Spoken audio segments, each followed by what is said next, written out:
en esta nuestra reflexión dominical, en este momento que Dios mismo nos regala para escuchar su palabra, para interiorizar su palabra y, como dice nuestro Señor, para ponerla por obra. Qué privilegio poder uno tomarse un tiempo, media horita, para este ejercicio, un verdadero ejercicio espiritual de escucha, de reflexión, de meditación, de oración, buscando siempre que sea Dios el que guíe nuestras vidas. Un privilegio en un mundo tan agitado, tan acelerado, tan lleno de preocupaciones y angustias, que uno, como en un camino por el desierto, pueda parar en un oasis, tomar un agua fresca, descansar a la sombra de una buena palmera y después emprender el camino a sabiendas de que en su interior habita el Dios de la salvación. Qué bueno también poder amanecer en Dios. Es tan bello uno poder abrir los ojos y que su primer pensamiento se vaya a Dios en tono de bendición, de alabanza, de gratitud. Y esto repercute para que el día sea un día en presencia de Él, un día de ofrenda a Él, un día de confianza en Él. De eso se trata. Vamos a comenzar la Semana Santa. Hoy comenzamos la Semana Santa y Dios quiera que nos encuentre siempre caminando hacia Él, siempre pensando en Él, siempre felices de estar en Él, siempre dichosos de ser sus hijos y sus hijas. Invitemos, como de costumbre, a un salmista para que nos dirija sus palabras, palabras que abran nuestra mente y nuestro corazón.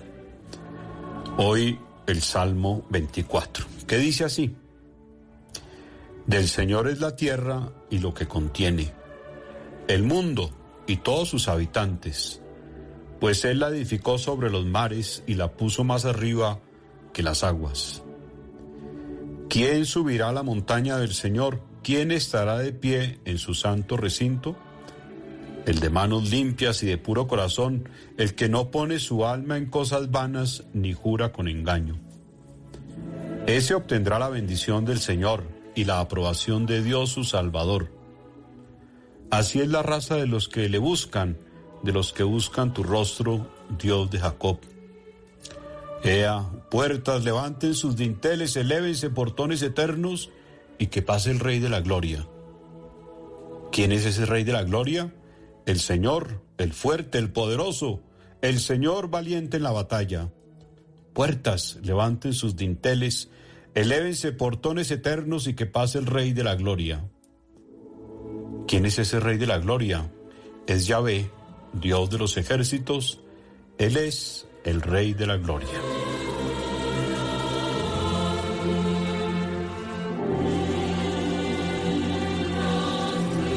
Qué salmo tan bonito, ¿no?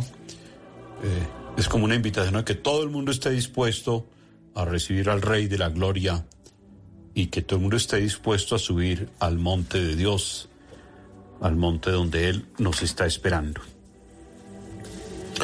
Hoy, al inicio de la Semana Santa, la liturgia de la Iglesia nos invita a leer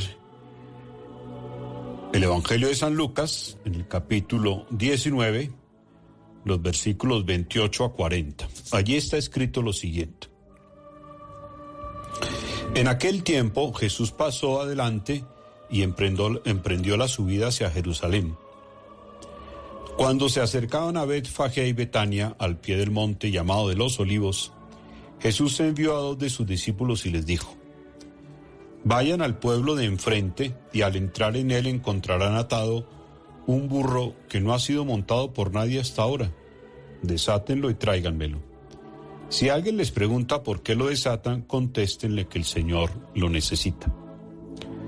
Fueron los discípulos y hallaron todo tal como Jesús les había dicho. Mientras soltaban el burrito, llegaron los dueños y les preguntaron: ¿por qué desatan ese burrito? Contestaron: el Señor lo necesita. Trajeron entonces el burrito y le echaron sus carpas encima para que Jesús se montara. La gente extendía sus mantos sobre el camino a medida que iban avanzando. Al acercarse a la bajada del monte de los Olivos, la multitud de los discípulos comenzó a alabar a Dios a gritos, con gran alegría, por todos los milagros que habían visto. Decían: Bendito el que viene como Rey en el nombre del Señor. Paz en el cielo y gloria en lo más alto de los cielos.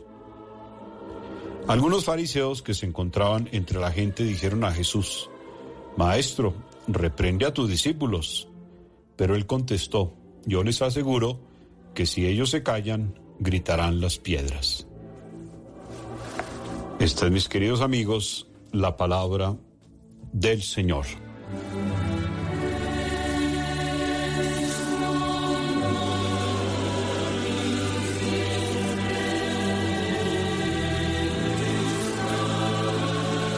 Pues les decía hace un momento que hoy, domingo, estamos iniciando la llamada Semana Santa.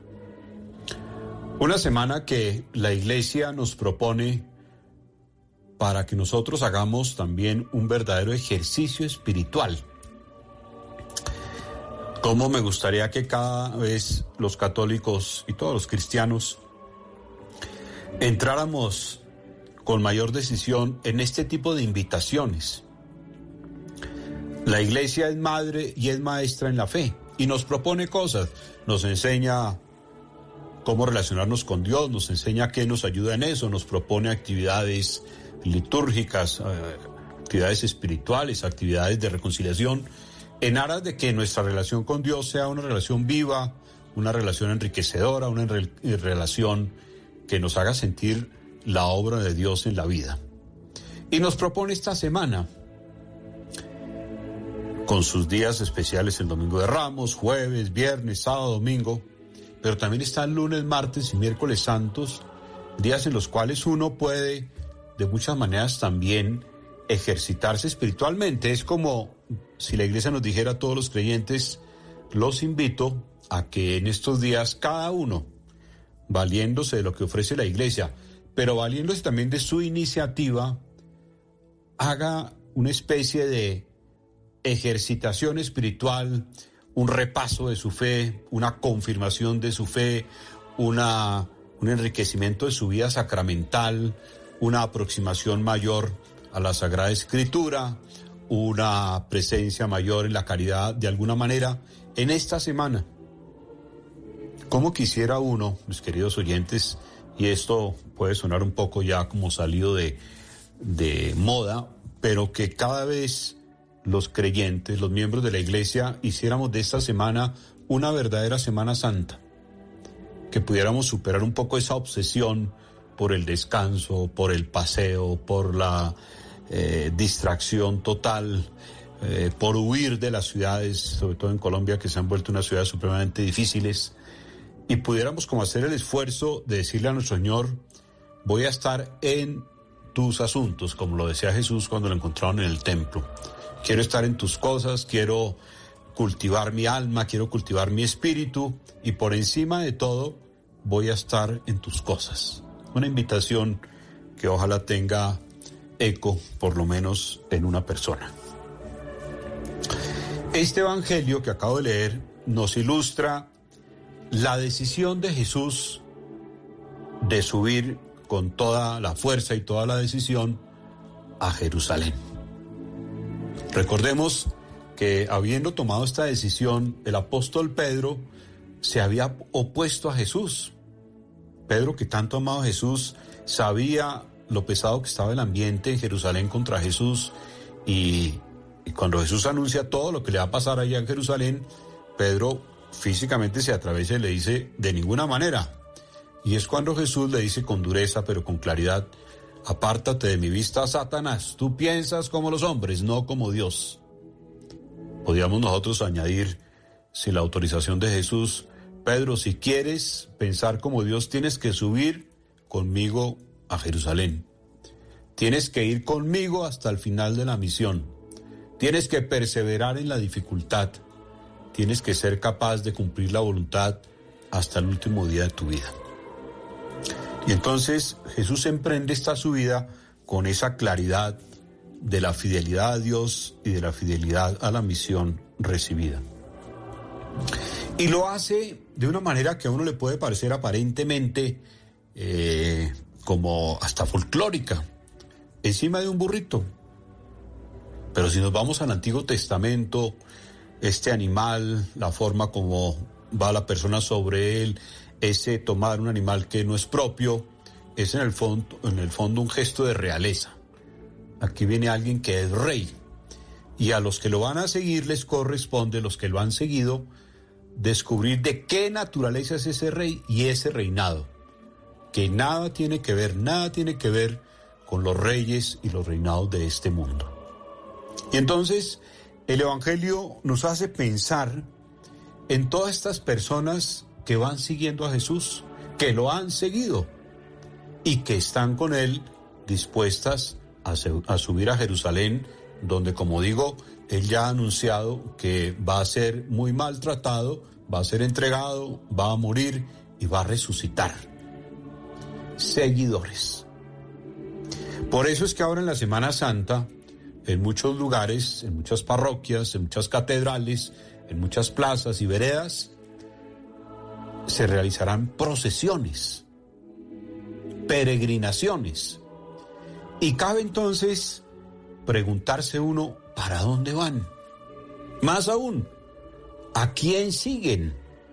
¿A quién siguen? Entonces se oyen respuestas bastante generales. Van para Monserrate, van para Guadalupe, van para el Cerro de las Tres Cruces, van para tal lugar, van para tal santuario. ¿En busca de qué? ¿En busca de qué? ¿A quién siguen? ¿Quién orienta a esta multitud? No, a mí me da una cierta curiosidad oír a las autoridades que cuentan, a los peregrinos, cuentan cuántos subieron, cuántos se desmayaron, cuántos estaban bien o mal de salud, una cantidad de estadísticas, y nunca dicen, subieron a Monserrate 200,000 personas en busca de Jesús, 100,000 personas en busca de Jesús en Buga, 300,000 personas en San Pedro, Vaticano, buscando a Jesús, sino una cantidad de cifras bastante frías y destempladas que no dicen mayor cosa. Seguidores de Jesús. Qué interesante que uno en esta ocasión pueda preguntarse qué es seguir a Jesús. ¿Por qué yo en estos días peregrino? Pero sobre todo, ¿por qué en la vida peregrino, hago procesión detrás de Jesús? ¿Por qué? ¿Qué he visto en él? ¿Qué me significa el seguirlo? ¿Por qué persevero en ese camino? Antiguamente, los sacerdotes decían la misa no mirando a la gente, sino de espaldas a la gente. Y algunos decían, pero qué cosa tan rara eso. No tiene nada de raro. Era el signo del pastor que va delante de su pueblo, está mirando al tabernáculo, y era un signo de que ese pastor va guiando su pueblo al encuentro con Dios. Pues las peregrinaciones quieren ser eso, una forma de expresar públicamente, visiblemente, que vamos en busca de Dios, guiados por el buen pastor, que es Jesucristo.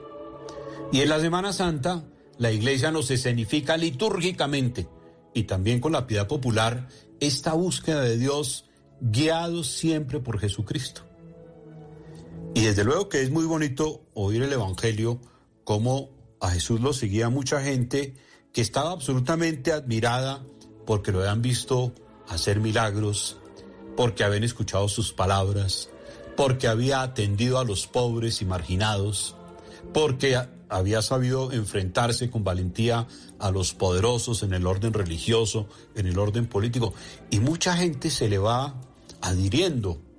Y seamos claros, mucha gente sencilla que va a decir en algún momento, este es verdaderamente el profeta que tenía que venir. El que habla de la verdad, el que habla de la misericordia, el que acompaña a los pobres, el que cura a los enfermos, el que perdona los pecados. Este sí es el verdadero rostro de Dios. Este sí trae la gracia de Dios.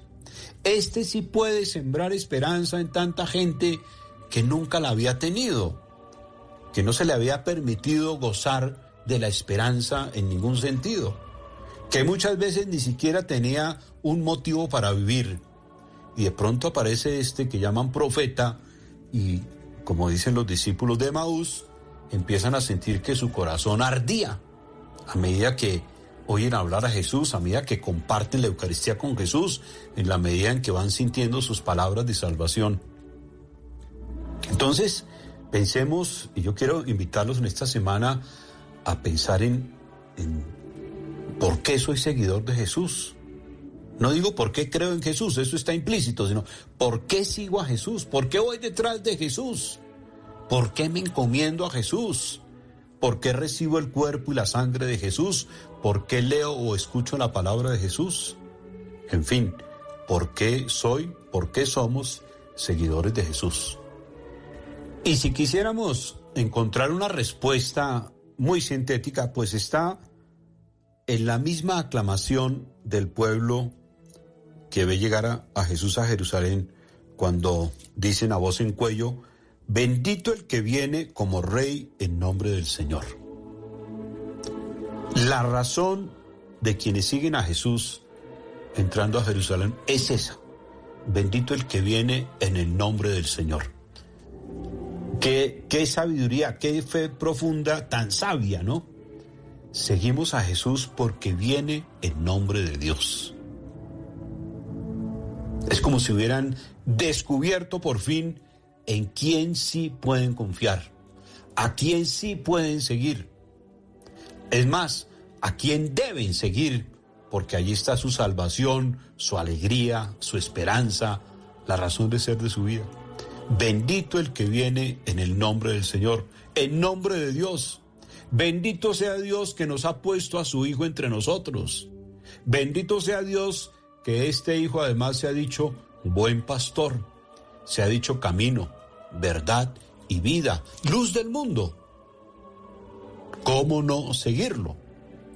Como dice un canto muy usual hoy en las iglesias, ¿cómo no creer en Dios cuando nos ha presentado a su Hijo nuestra salvación de esa manera? Seguirlo. Y fíjense ustedes, mis queridos oyentes, que estos que vienen han oído a Jesús, han visto a Jesús, han tratado con Jesús, y de ninguna manera podría uno decir que les propuso un paraíso a la vuelta de la esquina. No les propuso la solución inmediata a sus problemas. No les propuso derrocar emperadores, presidentes, sátrapas, monarcas, nada de eso. Les propuso, por ejemplo, tomar la cruz y seguirlo. Les propuso dar sus bienes a los pobres. Les propuso aprender a perdonar hasta 70 veces 7. Les propuso compartir lo que tienen. Les propuso cumplir los mandamientos de la ley de Dios. Les propuso respetar el matrimonio. Les propuso tener alma de niños para entrar al reino de los cielos. Y esto en palabras suena muy bonito, pero todos nosotros sabemos, ustedes mis queridos oyentes y yo, que eso en la vida real es supremamente difícil de realizar, es supremamente exigente. Pero también sabemos, por la experiencia propia, por testimonio de muchas personas, que cuando se asume a esa enseñanza de Jesús como forma de su seguimiento, la vida se llena de motivos. La vida se llena de solidez interior. La vida se llena de una luz que no se apaga, es la luz de la fe. La vida se llena de una certeza del camino y de la meta. Somos los peregrinos, decía el canto, que vamos hacia el cielo. La fe nos ilumina. Nuestra patria está más allá. Esa es la vida del cristiano. Esa es la vida del cristiano. Y es una vida muy interesante, muy exigente, muy en contravía muchas veces de lo que nos ofrece el mundo. El mundo no acaba de ofrecernos tanta tontería, tanta cosa que no tiene ningún sentido. Y bueno, ahí tenemos que navegar los creyentes. Pero ojalá nuestra nave, la nave de nuestra alma, nunca pierda la vista sobre ese lucero mañanero que nos guía y que es la fe en Cristo. Por eso, en estos días de la Semana Santa, la liturgia, la predicación, los signos de la Iglesia quieren ponernos como en mayor evidencia, con mayor claridad, con mayor nitidez, a quién seguimos. ¿Por qué lo seguimos? ¿Para dónde vamos? Seguimos al que se ha quedado en la Eucaristía, nos van a decir el Jueves Santo, al que instituyó ese sacramento admirable, el pan de la vida en la Eucaristía. Mis queridos oyentes, hora de perder la pereza por la misa por razones flojas. En la Eucaristía está el gran regalo de Cristo a la humanidad, su presencia sacramental. Lo seguimos porque ahí está la institución del sacerdocio. Lo seguimos porque ahí Jesucristo ratificó que el cristiano es un hombre que sirve a la humanidad.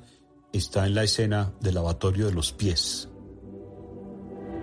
Lo seguimos porque en ese momento toda la vida espiritual adquirió una importancia grandísima, porque ya no es la época de sacrificar corderos, ya no es la época del derramamiento de sangre, sino de centrar toda la fe en Cristo.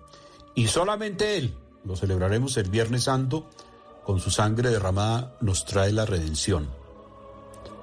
El Viernes Santo la Iglesia nos dejará ver una vez más cómo en la cruz está la razón de ser de nuestra fe, no como un instrumento de tortura, sino como un signo del amor supremo que ha traído la salvación al mundo entero, el amor supremo de Dios, de Cristo, que entrega su vida para nuestra salvación.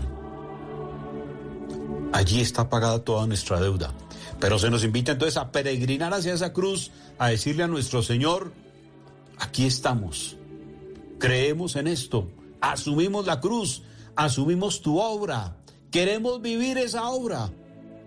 No necesitamos otros caminos, no necesitamos otros sacrificios, no necesitamos otras palabras. Todo está dicho, todo está dicho. Al creyente se le invita a asumir, a creer, a hacer de eso su propia vida, su propia entrega. Qué cosa maravillosa. Y el sábado en la Vigilia Pascual, la Iglesia nos propone una ceremonia hermosísima, hermosísima, donde son protagonistas la luz, la palabra, el agua, el pan. Qué bueno, mis queridos oyentes, que todos participáramos de estas ceremonias y las vayamos entendiendo de esa manera. Nos están presentando a ese Cristo que es luz del mundo. Y por eso lo seguimos. Porque el que lo sigue no camina en tinieblas, sino que tendrá la luz de la vida. Ese Cristo que es palabra, palabra en la cual no hay engaño, palabra redentora, palabra sanadora, palabra esperanzadora. Queridos oyentes, estamos a veces ahogados por tantas palabras nocivas para la salud. Estamos ahogados por tantas palabras de odio, de venganza, de culpabilización, de desprecio. Los invito a escuchar con más ahínco, con más fuerza, con más dedicación la palabra de Dios, que es palabra de salvación. El Cristo que es agua que da la vida, que nos recuerda nuestro bautismo. Toda esta magnífica historia del seguimiento a Jesús comenzó el día de nuestro bautismo. Ese día Jesucristo, Dios en Cristo, nos llamó a seguirlo. Y para recorrer el camino nos dio el Espíritu Santo. Esa agua bendita con la cual vamos a ser rociados por los sacerdotes nos recuerda nuestra condición bautismal y la vida de la gracia, los ríos de la gracia que pueden correr dentro del alma que se abre a Cristo siguiéndolo. Y nos muestra ese Cristo, pan de vida, con el cual alimentamos todo nuestro ser espiritual, la Eucaristía. Mis queridos oyentes, somos seguidores de Cristo. Que no sea solo de palabra, sino de obra. Que no sea solo un seguimiento cultural o tradicional, sino que sea el seguimiento de personas libres que han tomado decisiones profundas para que su vida esté marcada hondamente, indeleblemente por la presencia de Cristo. Personas que seguimos a Cristo porque, digámoslo con toda claridad, queremos llegar al cielo, queremos salvarnos, queremos ver a Dios. Y Jesucristo ha tendido el puente para que eso sea posible. No son cuentos, no son leyendas, no son mitos. Es una historia de salvación. Y esa historia se hace caminando en la fe, caminando en el amor, caminando en la caridad, caminando en la misericordia, caminando en la conversión, todo lo que nos insistieron los evangelios durante la Santa Cuaresma, que terminará ahora el Jueves Santo. Mis queridos amigos, una invitación entonces a celebrar bien la Semana Santa. Pensémosla como parte de nuestra propia salvación, como nuestro propio ejercicio, como nuestra manifestación expresa de que seguimos a Cristo, somos fieles a Cristo, adoramos a Cristo, queremos todo en Cristo, y Él, a través de la Iglesia, se pone muy cerca de nosotros, hasta en las manos, en la Eucaristía. Les deseo a todos ustedes una feliz semana en Cristo, que la celebren con todo el corazón, con toda la fe, y que el domingo de resurrección todos estemos llenos de luz y de gracia. Que el Dios Trinitario, el Padre, el Hijo y el Espíritu Santo los bendiga, los llene de su gracia, los proteja de todo mal y peligro, y este mismo Dios amoroso nos conceda la gracia de escucharnos de nuevo en la reflexión dominical por Blue Radio dentro de 8 días. Les deseo a todos un feliz domingo, una feliz semana. Hasta pronto.